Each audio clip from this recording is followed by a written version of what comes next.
Hi everyone, the Gazette has a new name. It's now called Nostalgia USA, and each month it's getting better. A real entertainment experience. And within each issue there will be special pricing on selected oldtimeradiodvd.com collections, only available to our subscribers of the Nostalgia USA. Take advantage today by subscribing at oldtimeradiodvd.com. Nostalgia USA, special pricing. What a combination. Go to oldtimeradiodvd.com today. You'll be glad you did. Let's now join our featured presentation. Lights out, everybody.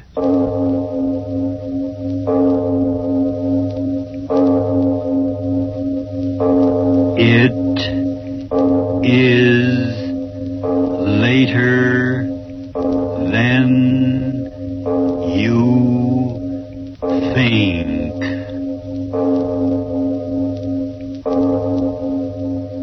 This is Arch Obler bringing you another in our series of stories of the unusual.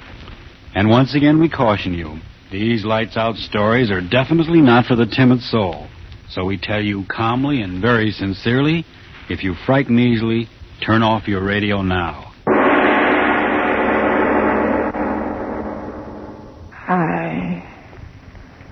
I know. It's dying I am, Father Donahue. And old as I am, I'm not ready to die until...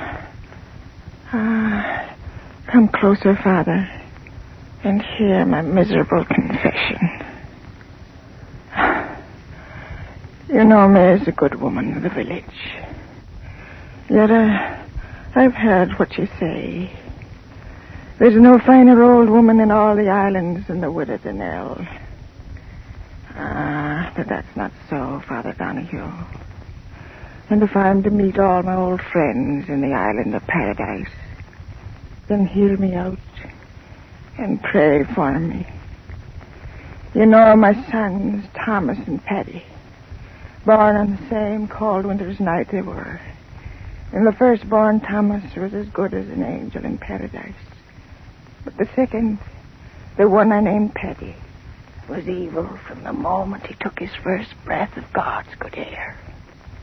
It was Thomas that carried the load of the family on his back, fishing from early to late. But Paddy, that rake, drinking and brawling and running from work as if the devil himself was pulling him away. I prayed to the good God every night that some goodness come into the man's heart. But with every year he grew worse, stealing what his crooked tongue couldn't talk away from honest men. But his brother Thomas, he repaid me for all the trouble. A good boy. And when he came to me with the word that he was to marry Eileen, the heart in me sang for the good God always meant for the two of them to be together. How I remember the day of the wedding. The sun shining, and the sky and the sea smooth as a baby's cheek. I was so happy, little knowing of the horror of what was to come. It was a happy morning. So happy. Listen to the mother. Did you ever hear a happier sound in all creation? Why shouldn't they be happy, Thomas? It's not every day that such a blessed marriage comes in the island. The prettiest girl in all the Blaskets waiting to be your bride as soon as the sun starts setting. My bride. Mother, that's a grand word. I'm happy for you, my son. I wonder where Paddy can be. Paddy? Yes, he isn't around. You know where he is. That rake. It'll be a better wedding without him. Oh, now, Mother, don't say things like that. After all, he's your son and my brother. Yet a sorrow in my heart as he's drinking and brawling. Paddy, you did come. Speak of the devil. And why shouldn't I be here? There's an honest stranger said are welcome at your wedding. Oh, no, Paddy, that's not the way to talk. There's food and drink and... No, wait a minute. I've got more important things to do than to be filling me belly. Listen to me, Brother Thomas. Is your head that full of weddings that it can't hear the chance of making us all richer than a Yankee? What do you mean? Yes, speak up, Paddy. What devilment are you up to now? Devilment nothing. It's honest money I'm talking about. And may the next pipes and tobacco be at me on wake if I'm not telling you the truth. I'm listening, Paddy. Let's hear what you have to say. Do you remember the hulk of a ship that was wrecked off in East Nabro a bit ago? Well? Well, I went there yesterday to see if there was anything worth having. Oh, listen to me, brother. In the bottom of a pool no deeper than this room is lying enough bolts of copper and brass to make you and me the richest men on the island. What? You can believe your ears. Wouldn't you rather bring the bride a pocketbook filled with gold sovereigns than the empty leather you've got now? But, Paddy, Wish your mother. You talk to the men. But if it's in the sea, it'll wait until after the wedding. Oh, wait, will it? And with those Inish boats sailing all around the place, I tell you it's now or never. And may my sword to the devil if I'm not saying true words. Thomas, it would be nice to have a bit of money in the house. Yes. Well, then what are you waiting for? You've got a boat big enough to handle the stuff, and I'll be there to help you. And in 3 hours you can be back here dancing. Oh, it's Eileen. Let her have the word whether you stay or go. Stay or go where, Mother Danelle? What's going on, Thomas? Well, you see, Eileen... You're the day short. Let me say it. Eileen, there's a fortune in brass and copper bolts waiting for us in water no deeper than a man's neck, over off Innisnabro. And Tommy here thinks you'd be fool enough to say no to his going. But must he go now? The sea doesn't wait. We'd be back in 3 hours, Eileen. I just think, Eileen, you'd have a dress for every day of the week. Thomas, do you want to go? We could build a new house with the money. Mother Danelle, do you think Thomas should go now? I mean, with all them out there? Well, we're so poor, and Thomas, young as he is, so worn and weary from work.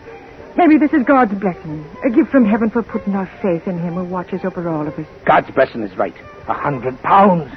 And we'll be the kings of the island. Come on now. We can take the side path down the cliff. Wait, brother. Eileen, is it your wish? I'd be a poor wife to you, Thomas, if I stood in your way of making a living before our marriage. My darling. There'll be time enough for that now when we get back. Come on, Thomas. Let's get out of here. Hurry back to me, my dearest. The sea will take me to our good fortune, and the sea will bring me back. Out this way, Thomas. Come on, hurry up. Yeah, I'm coming. Until the wedding, darling. God go with you. Thomas! Yes. I'll be back in 3 hours, Mother. As rich as a Yankee. Bye. Oh, Eileen. Oh, little baby, why should you cry? Thomas has plowed the sea so many times. Why should you cry this time? Mother Danelle, I'm frightened. Frightened? And tell me, why should you be frightened? I don't know, but when that door closed behind him, it seemed as if the waters of the sea were closing over. Oh, Mother Danelle, oh, Miss Claude. I'm so afraid. And soon, Father Donahue, Eileen and I left the dancing and the fiddling behind and climbed the long path up to the top of the cliff so our eyes could see far out over the water. And all the time, Eileen kept crying that she'd never see Thomas again. That she'd never see Thomas again. Oh, Thomas. Oh, stop crying I'll never and see saying him the things you're saying, girl. It's tempting the devil to do his evil work. Oh, I haven't climbed up this path for a minute. It's a little too steep for me old bones. Thomas, where are you? Oh, now stop that, girl. Our Thomas has found so much copper and brass, it's taken him longer than he thought. Oh, Thomas wouldn't come back like he would. Oh, well, Paddy would if there was a shilling extra to be made, and he's talked Thomas into it with that sharp tongue of his. The last ship. Now we'll see them. They're both weighed down with good fortune. Eileen, stay away from the edge. You'll go over the cliff. Oh, Mother Danelle, to the west. What? To the west where they went. The water. Oh, Mother, that wind. Where did it come from? Oh, to the west where he was. But in all my years, such a wind has never been before. The water. Look at it swirling and tossing before the wind. It's dead. No. My Thomas dead. No. Dead. Stop saying that. He's not dead, my Thomas.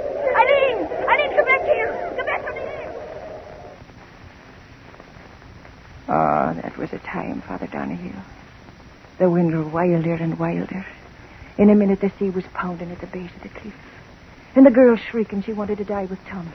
And me fighting her back from the edge and praying to the good God to give me old arms the strength to hold her back until she came to her senses. None of us got a wink of sleep till the light of morning. Oh, that wind. I can hear it now. Snarling and talking.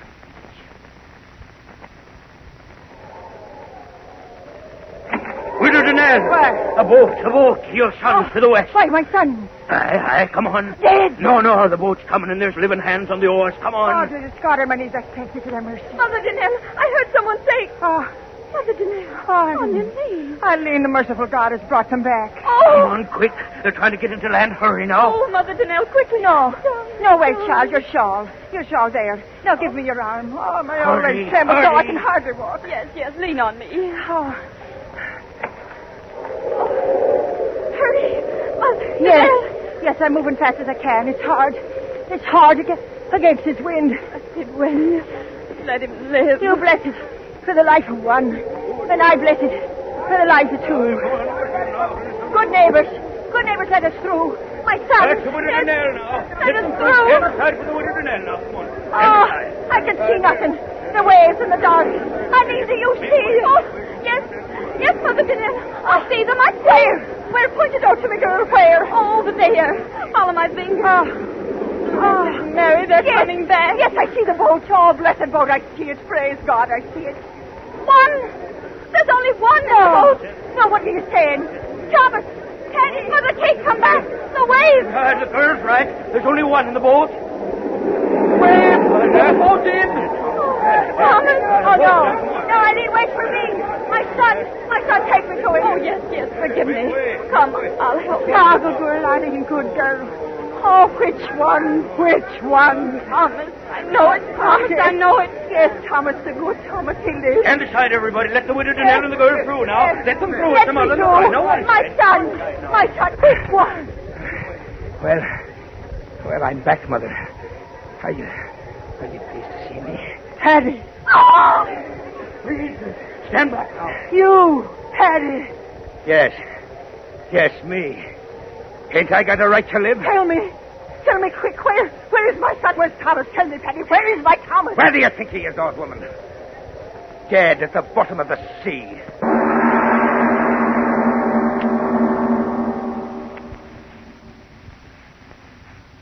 Aye, Father Donahue.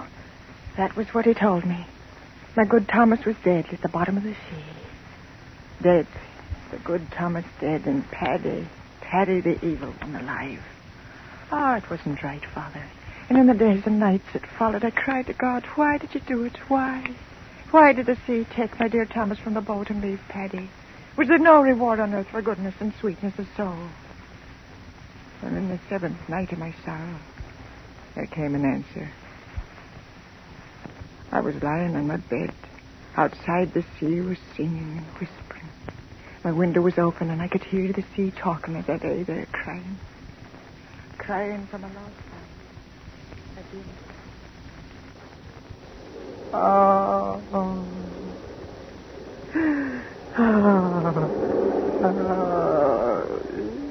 Do not cry, Mother. Mother. I heard a voice. You heard me, Mother. Thomas's voice. Oh, no. No, it's some wildness in my weary head. Mother, I am so weary. You must listen. Oh, dearest God. Why do you do this to me? My son is dead. Dead in the sea. Why do you bring me the memory of his voice? Mother, believe me. If I could only see you, I would believe. Oh, no. The horror the sea made of me. Wind and wave and grinding rock against my flesh. Oh, I wouldn't care, my son. Just let me see that it is you, not my own voice speaking in my head. Oh, Mother, you don't know what you ask. But if there is no other way, close your eyes until I give you a word to open them. I've closed them. Now open, Mother, and have no fear. I beg you. Oh. This was Thomas. Oh, no. Mother, why did he murder me? Murder? The sea was calm. We reached the pool where he set the copper in the brass lay. I stripped off my clothes and dove under. Oh. And when I tried to come up for another breath of air, oh, Mother, he wouldn't let me do it. Oh, no. With his hand, he held me under. My hands, they tore at his arm. But he held me down until at last I screamed for mercy, and the water filled my mouth, my lungs, and killed me. My own brother killed me, and that is why I tore myself out of the sea. I want to know why he did it, Mother. Why? I cannot rest in peace until I know and understand. You tell me, Mother. Oh, speak, Mother. What gain could come to him for such a horror? I do not know. Oh, believe me, my son, I do not know. Then I must go back. I cannot stand this pain. Oh, my good Thomas. Look at this. What was Thomas Daenerys' face, Mother? Look at it and give me your oath you will not tell my Eileen or my brother of this night. Oh, but Your oath, Mother. They must not know.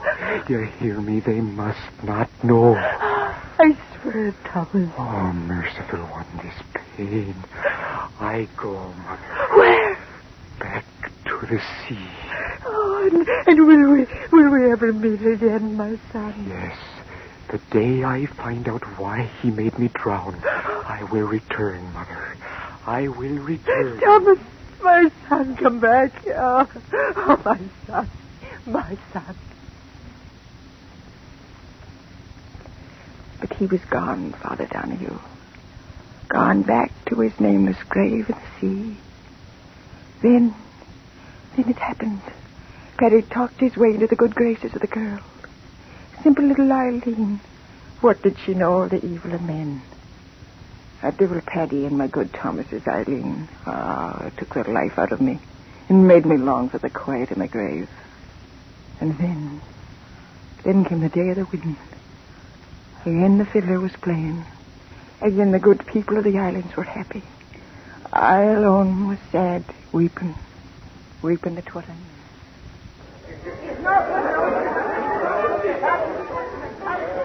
Oh, Mother Danelle, why do you sit here apart from all the rest and weep? I'm not weeping, girl. For weeks you've been so sad.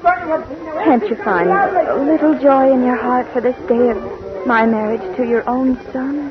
My son. Well, I do not love him as I did dear Thomas. May he rest in peace. But Thomas himself told Paddy that if he died, he wished that Paddy'd care for me. And Mother Danelle, what is it? Your face so strange. Now he knows. I just remembered. Now he knows. Who knows? What are you saying? There you are, my little bride-to-be. Why waste your wedding day with this old woman? Mother of mine, though she be, her face is sour enough to curdle milk. Come on away now. No, wait, Paddy. Mother Danelle, you must tell me. What is it that makes you stare at Paddy with such an awful look? That's the look she's always had. Look how the sun glints on the sea. It's a day for a king. And I'm a king marrying the girl I've always wanted. Come, kiss me, Eileen. Kiss me so that all shall see me kissing the prettiest bride in all Ireland. No, please. Kiss me. Let the sky and the sea... Mother Danelle. What did you make that sound for, old woman? What's going on around here? No, Now then, speak up, Mother. Why did you shriek like that? The sea. What of the sea? What are you pointing your bony finger at out there? What are you... Look! At the water's edge! Say, what is... Something's coming out of the sea. Look. Yes, something's coming out. Yes, that's right. I see it now. It's a seal, that's what it is, a seal. Where's the club? I've been looking at... It's not a sea! Huh? It's a man! Look, man. Bones. Just bones. Lift it on me. Eileen, do not look. Do not look. Ah, Blessed Mary, she's fainted. She will not see. What is it? I can't move. I cannot move. No, you cannot move, my brother. You cannot move. That voice. Bones and little flesh, and yet you know the voice. Thomas, your brother Thomas, come back again. No. Because now he knows. No. Now he knows. No. Knows what? Why you murdered me. Your flesh and blood. I heard it from your own lips. You wanted my Eileen always. That's why you did it. Your clever tongue can no longer save you, brother of mine. I have come a painful way to get you. No, you won't get me, dead thing. No, I'll get away. I'll run.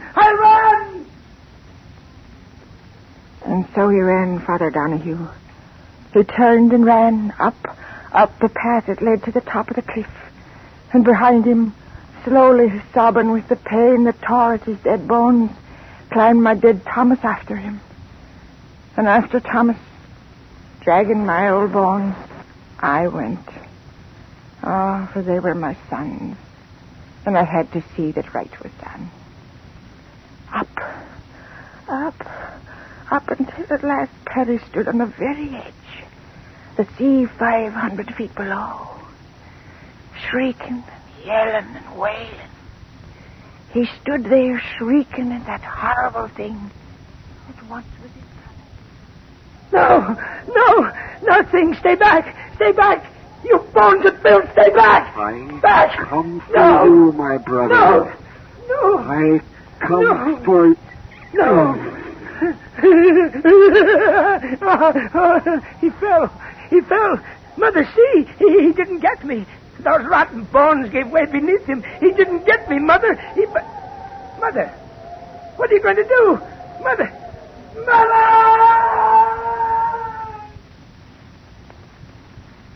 Over the cliff Paddy went, turning and twisting, and into the sea where the water covered him over. When the others of the village came up there at last, I told them that the old bones of Thomas had done it, had clutched Paddy close to and thrust him over. Oh, Father Donahue, listen. It was I that gave that final push that sent the evil son of mine to his death. Thomas tried and failed before he had his last measure of revenge. So I did it, Father. I gave Paddy the now life, and I gave him death.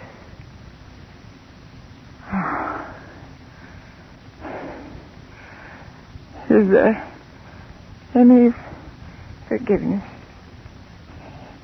in heaven for what I did?